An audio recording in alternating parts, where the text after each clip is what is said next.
بسم الله والصلاة والسلام على رسول الله صلى الله عليه وسلم. النهاردة جاي لك بعرض جديد. أحباب المتابعين والمشتركين في القناة،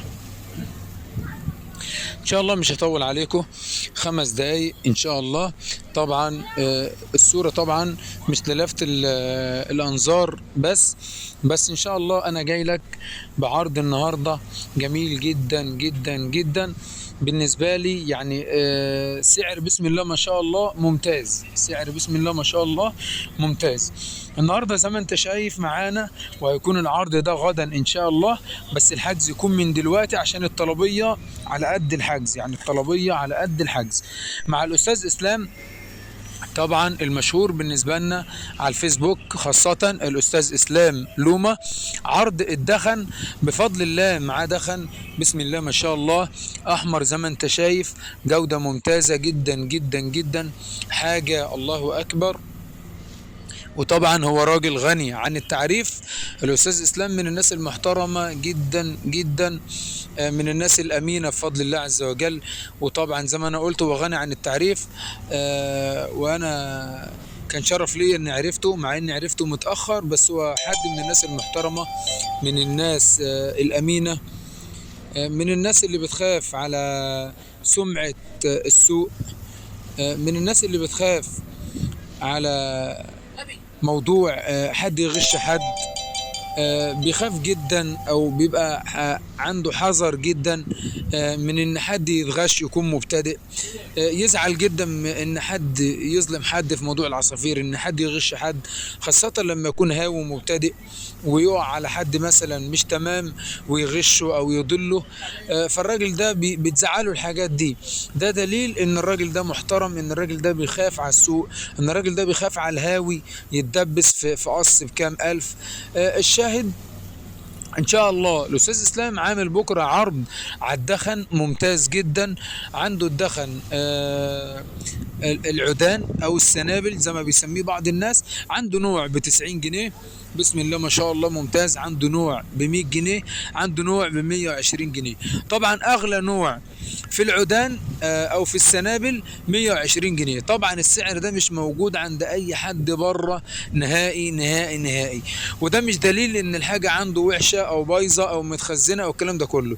طبعا كل الناس اللي بنخاطبها او اللي بتسمع الفيديو ناس محترمة وناس فاهمة وناس هواة ممتازين او مميزين في الهواية، وناس معروفة، يعني مش ناس اي كلام.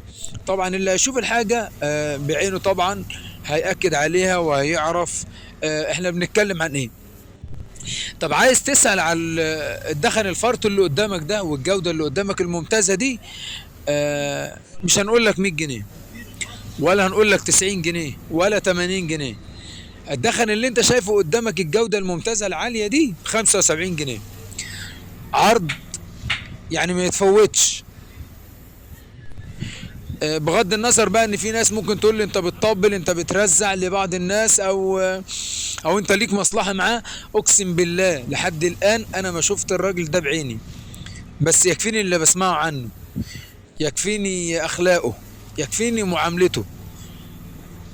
وطبعا الانسان عشرة، وان شاء الله نعاشره ويطلع افضل مما انا متخيل. الدخن اللي انت شايفه قدامك الفرط ده ب75 جنيه. اتصل دلوقتي واحجز عشان يجي لك بكره الكرتونه بتاعتك ال10 كيلو او ال20 كيلو. السعر ده مش هتلاقيه بعد كده. طبعا داخل الموسم، داخل الشتاء، داخل التفريخ، لعل وعسى ان الدخن يغلى او الاكل كله يغلى. وطبعا الاسعار اللي انا نزلتها النهارده تمام بتاع بعض التجار اللي بيتكلمنا في الاسعار. بعض الناس هيقول لي ايه الاسعار اللي انت بتقولها دي؟ اسعار انا شايف ان الاسعار دي رخيصه جدا، بس لعل وعسى ان الراجل ده الناس اللي بيصدر لهم هم طالبين بالاسعار دي. والله مش عاجبك الاسعار ما تبيعش، بس نصيحتي ليك لو الاسعار دي انت شايفها قليله، نصيحتي ليك ما تبيعش. خلي عصافيرك شهر او شهر ونص بس، او شهرين بالكتير قوي، هتمسك فلوس في عصافيرك. يعني انا شايف زي ما انت شايف ان الاسعار رخيصه. محتاج فلوس بيع، مش محتاج ومعاك فلوس تاكل ما تبيعش وسيب طيورك شهر، سيبها اتنين واخدم عصفورك، هتبيع باحسن الاسعار. عشان ما حدش يطلع يقول لي انت بتطبل، هي دي اسعار؟ لا يا عم، دي مش اسعار، بس كلنا مجبرين. الراجل بيقول لك بسلم بكده خلاص. ماشي، والسلام عليكم ورحمه الله وبركاته.